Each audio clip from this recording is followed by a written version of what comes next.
The only thing old about me is my husband's behavior. I'm sick of it.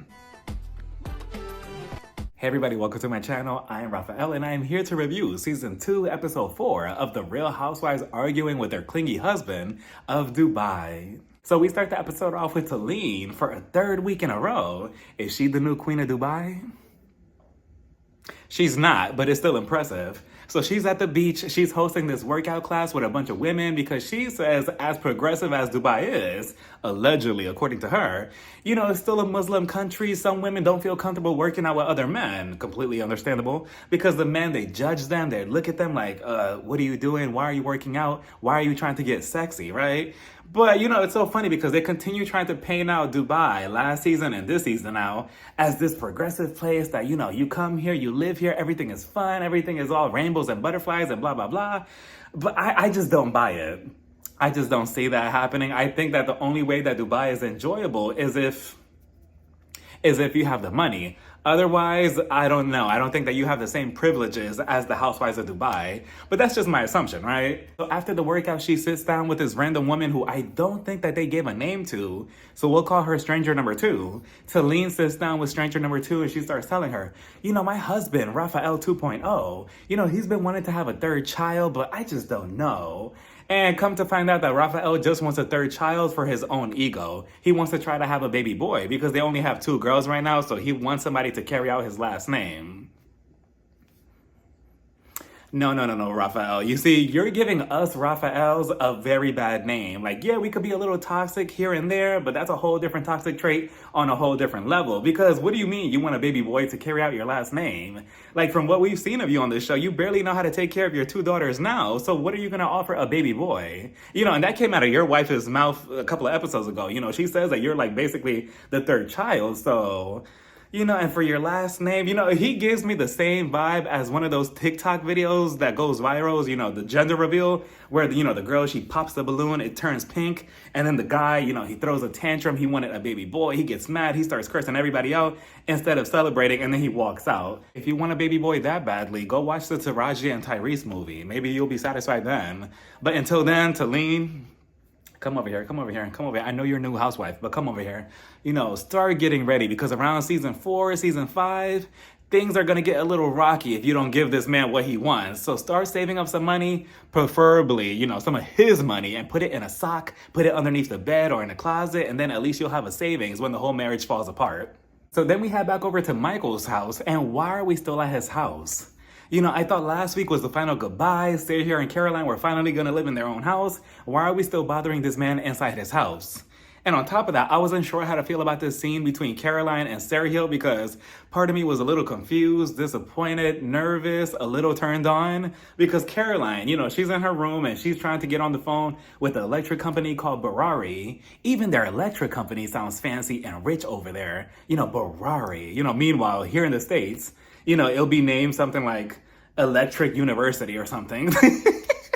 Barari. It's just one letter away from Ferrari, I think. But she's texting them. She's trying to get everything together. Sergio, the friend of the show, he's walking by and he's just like, honey?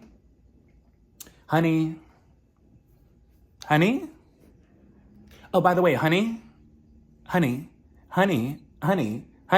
Miss Honey? Miss Honey? Sergio is so damn annoying, but he is so adorable. Like, I just can't seem to hate him. And I think it's because it's Sergio. Now, if the same antics was coming out of, for example, Joe Gorga's mouth, absolutely not. Get off the show. He's trying to get his mom's attention. His wife, and Caroline Strawberry finally snaps on him. And she's like, what do you want, Sergio? What do you want? I'm over here on the phone with Barari. What do you want, Sergio? Bloody hell. So Sergio, he's just like, oh, well, I'm sorry, honey. I didn't mean to disturb you, honey. I'm just going to go into the hallway and cry. Continue packing our stuff. So he walks away. He's emotional now. His heart is broken. He's about to cry. He's about to poop his diaper. So he goes into the hallway, right? Meanwhile, we see Michael, the owner of the house. He's trying to enjoy his luxury, his peace, his quietness that's being disturbed by these two. He comes over and he's just like, what the hell is going on? Caroline Strawberry, what's going on? So Caroline Strawberry, she's just like, well, I'm on the phone with Barari right now, but Sergio, he wants to continue being annoying. He's acting like a gnat. So then all of a sudden, Sergio, he comes in and he becomes a housewife. He comes in and he's just like, yes, my time to shine. Him and Caroline Strawberry, they start going at it and he gets in her face and I'm like, okay, first of all, back up. And he's just like, well, why couldn't you tell me that? Why couldn't you tell me that? I'm the man of the house. See, now, if I was Michael, I would have had to jump into the conversation and eavesdrop a little bit. Like, first of all, you're in my house. You're not the man of this house. I am. Like, the audacity. He's just like, why are you telling him stuff? You should be telling me. I'm your husband. And I'm like, you're being disrespectful to Michael. Like, both of you are just being so disrespectful. Michael's just standing there awkwardly like, at this point, if I was Michael, I would have been competing for an extra spot on the show. I would have, started a storyline between both of them. Just started arguing with both of them. It would have been a three-way. Not that type of three-way, but So Caroline Strawberry, she's going back at Sergio, and she's just like, oh, fuck off, bloody hell, fuck off. I'm on the phone with Barari, and you're over here being annoying. So then Sergio, he starts getting emotional. He was about to cry. He was about to storm off. He does storm off. And if you pause the scene just right, you see his underarms. I don't know if he was heated, he was upset, or if it was just hot, and Michael was being a cheap ass, and he turned the air conditioner off, probably trying to, get them out the house faster. Because he was sweating and his underarm stains were like really like just there, right? I'm like, damn, Michael, I get it that you have multiple guests in your house, but turn a damn fan on. Dubai is like 1,000,000 degrees outside and you're over here making these two sweat. So eventually Sergio, he gets upset and he's just like, I'm the man, you should respect me or something like that. And Sergio, that's where you lost me because I don't like that. Oh, because I'm a man, you're supposed to, bow down to me. No, you're acting like a little child. And I feel like Caroline Strawberry really just does not respect him whatsoever. And I do feel like it's the age gap. I feel like, Caroline Strawberry, just because she's like 80 years old, she's looking at him like, you're 25, 28, whatever. I don't really have to take you serious. I'm an older woman, a very older, much older woman. And I don't have to respect you. At least that's the way I see it. But yeah, if I was Michael, I would have told both of them to shut the fuck up and get the hell out of my house quickly. Like, you know what? At this point, don't even finish, packing. Forget about Barari. Just get out, call an Uber or a taxi, whatever you call it in Dubai. And I'll just throw your shit out the window, Bad Girls Club style. So then we see Lisa Milan and Chanel Ayan going to this forensic place to figure out what is Ayan's actual age. Because when she was younger in the village that she grew up in, they didn't have any birth certificates. So she grew up not knowing her age. And if I had to guess, because Lisa is 35, so I would say that Ayan is somewhere in the same category, maybe 35, 36, 37, around then. But she could be younger. I don't know. But regardless, she goes in the back with the dentist, and I had to keep looking away because I don't like these type of scenes where they're picking at the teeth. It's just, ugh. And the dentist, he tells her, you're missing 2 teeth in your mouth, right? And she's like, wait, really? Ayan, what do you mean? And she's like, oh, I thought I was just missing 1 tooth, but 2, okay, this is news to me. So then Caroline Strawberry, she shows up, she's greeting Lisa. They're talking about how Caroline Brooks is a bad friend, but what else is new? They get together in the back and the doctor tells Ayan that he's gonna have to do a little bit more research to figure out her age. And I'm like, research? He makes it seem as if he just discovered a new dinosaur bone and he's gonna have to go through the fossils to figure out how long ago she was born. So then Strawberry, she's just like, Ayan, you're missing 2 teeth in your mouth. How come you didn't get it replaced? Which I'm shocked too, because she has the money to do it, so why not get it replaced? And then in the confessional, Strawberry, I had to replay this a couple of times because she's like, oh, now I see why Ayan is so skinny. Because every time she tries to eat, the food probably just falls out of her mouth through the 2 missing teeth.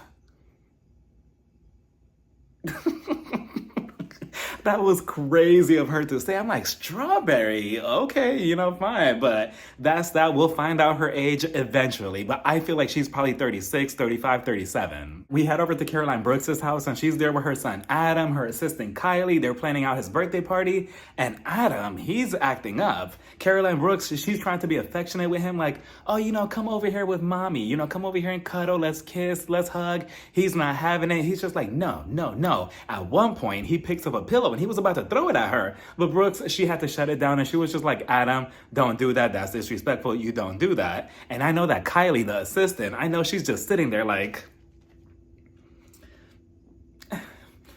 they don't pay me enough for this shit. Okay, so you want pineapple cake for the birthday party. And And at one point, as Brooks is telling her what to do for the birthday party, Brooks, she's like sitting right next to her and she's breathing down her neck. And if I was Kylie, I would have told Brooks, like, back the hell up. I'm trying to do my job and you're just breathing down my neck.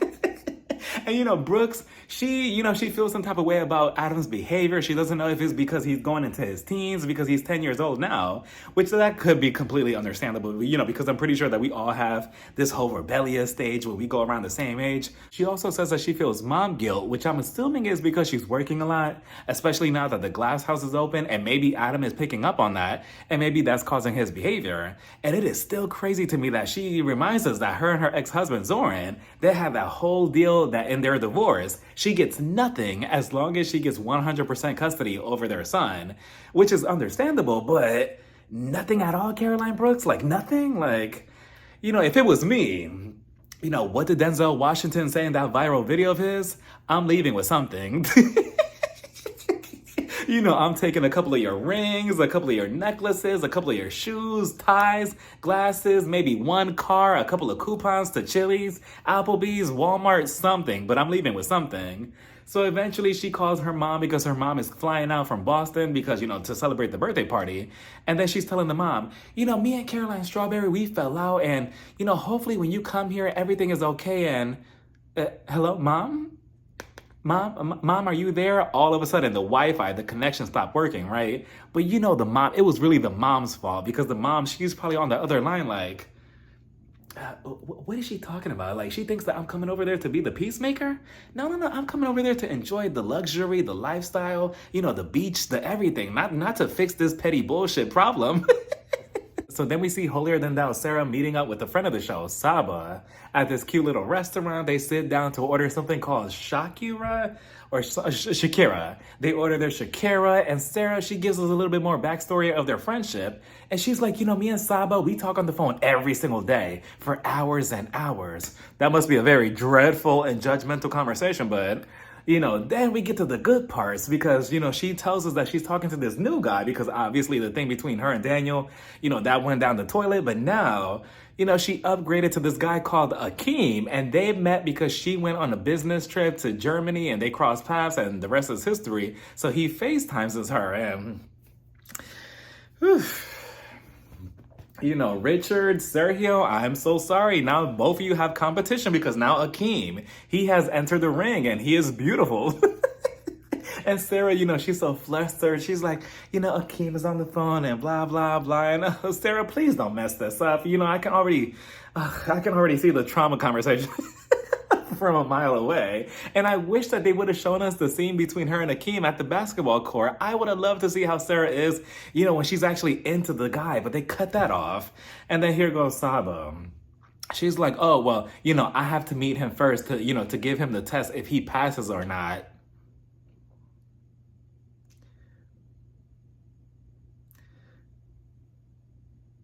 Okay, Saba, okay. We finally see Caroline Strawberry and Sergio move into their new house. Well, kind of. And I feel like that fight that they had at Michael's house was the last straw. Michael, he probably told the camera crew, okay, put the cameras down. Okay, you two have to get out. Because I'm trying to enjoy my peace and you two are fighting, so they had no choice but to move into their new house. So everything is still a mess. They're trying to organize everything. They sit down. Sergio, he starts telling his wife, Caroline, honey, I didn't realize that, that fight that we had earlier, honey, I just didn't realize I had so much anger like that inside me, honey. And, I'm sorry for that. And I still want my weekly allowance from you every other week. So Caroline Strawberry, she was just like, I don't know, Sergio. You're still skating on thin ice, okay? But we'll see about that. So that was that. We head over to Taleen's house. She's in the kitchen trying to cook. She doesn't know how to cook. Same, Taleen, because it wasn't until 2020 that I learned how to make fried rice. Other than that, I'm completely useless in the kitchen, right? So she's trying to make a cake. We see her husband, Rafael 2.0. He's there. He's telling her that, he had a guy night with all the other husbands. And the one time that I wish that they would have shown a scene with all of the husbands, because we see Ayan's husband, Sergio, Lisa Milan's husband, and my husband. We see who else? The other husband. They're all together hanging out, talking about Sergio and his relationship with Strawberry. And yet we get it in a flashback. But let it be in New Jersey. Let it be Joe Gorga and all of his antics. And we'll see like 35 minutes of the whole episode, right? Being dedicated to him. So Rafael, he says that, when they met up, Sergio, he was concerned because, he's closer in age to Yasmin, which is crazy to think. And he feels he's not respected. He's not respected by anybody. He's not respected by Caroline Strawberry, the kids, the children, the dogs, the producers, the cast, the housewives, the Bravo universe, everybody. He's just not respected by anybody. He's just treated as some frat college boy that nobody listens to and doesn't have to take serious. And that's unfortunate because I feel like he's never going to get that respect from anybody. Like I said last week, if I was Sergio, I would have cursed out the entire family. I would have cursed out Strawberry, the kids, the dog, everybody. We finally get to Chanel Ayan's Queen dinner that she's hosting on the rooftop of the new hotel that Beyonce was just performing at. Like, that's luxury. Like, that's iconic. So she shows up looking like a queen with this huge puffy dress, this crown. She looks good, right? Everybody else, they're all like 2-3 hours late. So she starts dancing by herself, making noises, doing her own thing, right? Eventually, everybody shows up one by one in slow motion. Everybody's dressed like a queen for the most part. There was a couple of sneaks there. I'm looking at you, Saba. But for the most part, everybody looks good. Both of the Carolines, they actually have crowns. They're sitting down. And of course, right away, all of them start arguing about, oh, well, you were sitting over there when we saw Beyonce. I'm like, that is crazy. They're really arguing about who was in close proximity to Beyonce because they're standing at where she was performing, right? So I thought that was cool. Eventually, Ayan is just like, okay, we're going to go around and we're going to choose somebody else and we're going to describe what makes them a queen. And I believe Lisa, she starts lying to Sarah right away and she's like, oh, you're the original bad gal.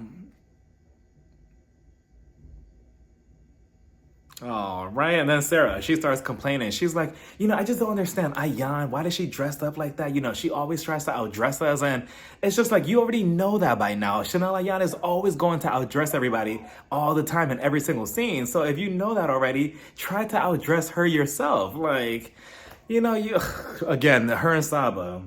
And then I believe Caroline Brooks, she chooses Ayan and she's like, Ayan, you have such a warm heart. You're so caring. You're so giving. You're so this, that, and the third. Ayan, she also compliments her and everybody's looking at them like, okay, usually both of them, they have something against each other, but okay. So then I believe Taleen, she was the one who threw me off because she chooses Caroline Strawberry and she already knows that Strawberry and Brooks, they already have a thing going on. So I don't know why she would make that decision if your loyalty is to Brooks, but obviously she's trying to get to know everybody, right? But she's trying to get to know Strawberry a little bit too much because she's like, Caroline Strawberry, you changed my life. Like that's basically she was trying to say. She was just like, you're so amazing. You're so beautiful. You're so caring. And I've only known you for, I believe, like 2 weeks, but you changed my life and you're just amazing. And you have such a warm heart and you're the best housewife to ever housewife. And would you marry me? I'm like, damn, Taleen, get your lips off her ass. Like, what, do you want to fuck Sergio too while you're at it? And as all of this is going on, Brooks, her facial expression was killing me because she's listening to this and she's like,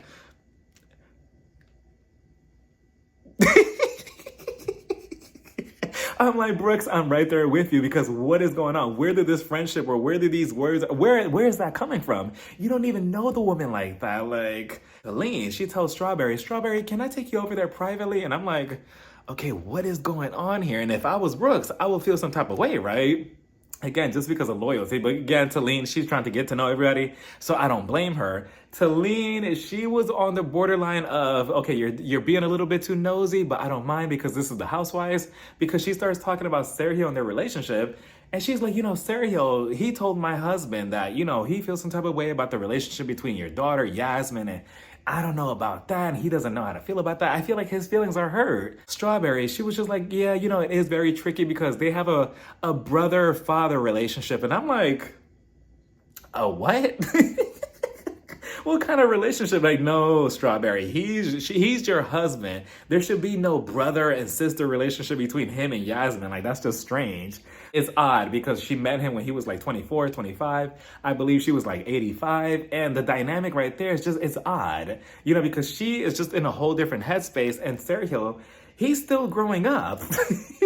Like, call it what it is. Like, he's still growing up, and I just feel like their maturity level is just on two different levels, obviously. And I feel like he relates more to Yasmin, but Yasmin doesn't respect him. And it's just like, again, I just don't see this working out. And then on top of that, she tells Taleen, I told Sergio, if he wants to leave, he can. And Taleen is shocked because she's like, you two just got married 2 seconds ago. And now she's basically telling him, like, the door is always open. But, I like the way Strawberry thinks. Like, she has everything already figured out in her life and her mindset and how she wants things to go, as opposed to Sergio. He's kind of chaotic. He's still trying to figure things out. And that's why I feel like their marriage won't work, because Strawberry is just on a whole different planet as opposed to Sergio, And she's like, yeah, I'm okay. Like, I told him, like, I'm going to age, obviously. And he doesn't like that. He could walk out, and that's that. They go back to the table, and this is where things get interesting, because everybody's trying to figure out, like, what happened between them. Why are they talking privately? Lisa Milan, she acts nicely to Taleen. Oh, so what was that about? Like, why did you take her over there privately? Taleen, she's like, oh, well, I took her over there. Why are you making this a big thing? And like Taleen, it was a simple question. Like, what's with the attitude? And Lisa's like, well, I was just asking because everybody was just, just wondering or whatever. And Taleen is just like, well, I'm not really sure why me taking Strawberry over there has everybody up in arms. And Lisa's just like, well, no, it doesn't have anybody up in arms. Here goes Ayan. She jumps in. No, it has me up in arms. She's like, I'm very curious. What is that about? And then Lisa, she's like, well, okay, fine. We don't have to talk about it. It's fine. Taleen is just like, okay, fine. Then drop it. Let it go. Lisa's like, okay, I did let it go, but you're being bitchy. Ooh. There goes those B words. And Taleen is just like, why are you calling me a bitch? Well, I mean, Taleen, you were being bitchy. Like, there was no reason to respond with an attitude like that. All she said was, oh, what was going on between you and Strawberry? That was that. You made it seem as if she was like coming at you with like these crazy words or whatever. It was just a simple question. All you had to say is, me and Strawberry, we were having a little conversation. Stop being nosy and let's keep it moving. But no, you have to be bitchy. So, that was that. Talena's just like, well, you're disrespecting me. You're calling me bitchy again. Lisa, she repeated it again. Well, you were being bitchy. And here goes Ayan. Yeah, I agree. You were. And Taleen, she's like, okay, that's the second time you call me a bitch. Stop. Okay, no, that's the third time you're calling me a bitch. Stop.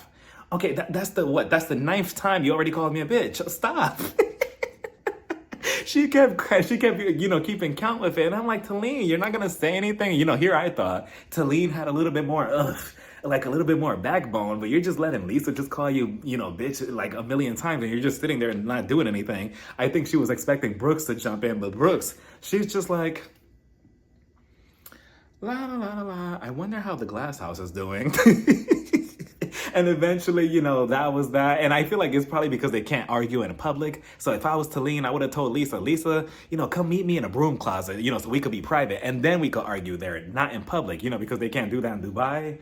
But yeah, that was that. Lisa, she was confused because, she's trying to figure out, like, why is Taleen basically getting closer to Strawberry when she knows that Strawberry and Brooks has an issue, that her and Ayan, they would never do such a thing like that to each other. I gotta laugh, Lisa, because eventually Ayan is gonna end up doing the same thing to you down the line in the season. So, and that's gonna be unfortunate to watch. But yeah, Taleen, that was just very uncalled for. So I don't blame Lisa for saying that you were bitchy. Brooks, by the way, Brooks and Taleen, that whole friendship is down the toilet. I'm like, damn, I thought it was gonna take longer, but. And surprisingly, it wasn't because of Brooks. It was because of Taleen. Taleen was on Watch What Happens Live the same night of the episode, and Andy had asked her, oh, who do you think has more money, Caroline Brooks or Strawberry? And Taleen, unprovoked, she was just like, well, I mean, Brooks, she sleeps with men who have more money, so I feel like she does. And I'm like, where did that come from? So of course that triggered Brooks, rightfully so. And Brooks, she basically exposed her, and she was tweeting saying, oh, Taleen, I did everything in my power to try to get you on the show since season 1. I finally got you on. You don't know anybody on the show. And now you're coming at me and you're taking these jabs at me for what? And I don't want to take it there with you because I like your children. But you really don't want me to say who you and your husband are actually sleeping with. And I'm like, Brooks, I mean, I can't even blame her. But I feel like this is Brooks' thing because as soon as you piss her off in a friendship, everything that she knows about you, she's gonna throw it at you in your face, or she's gonna try to use that as a low blow. So with that, Brooks, I don't agree with that. But in this case, I mean, Taleen, you did it to yourself, because why would you say that to her? And especially if you and Brooks, if you two say that you two know each other and have this history, as you say you do, for so long, you would know not to mess around with Brooks like that, or you know that she's not somebody to joke around like that, yet you do that on TV. For what? Already the fame is getting to her, and it's sad because another genuine friendship, because of reality TV, down the toilet, because I don't think that there's anything going back from that. Taleen tried to apologize on Twitter saying, oh, I'm sorry, Caroline, that was my way of showing love, sarcastic humor, blah, blah, blah. But according to Brooks, no, she doesn't sleep with other men who, have money or whatever. So that's that. But we shall see how that goes. But yeah, Taleen, by the reunion, yeah, we'll see whose friendship is still stable by the end. So until then, let me know what you all thought about this whole entire episode down in the comments. Bye, everybody. Mwah.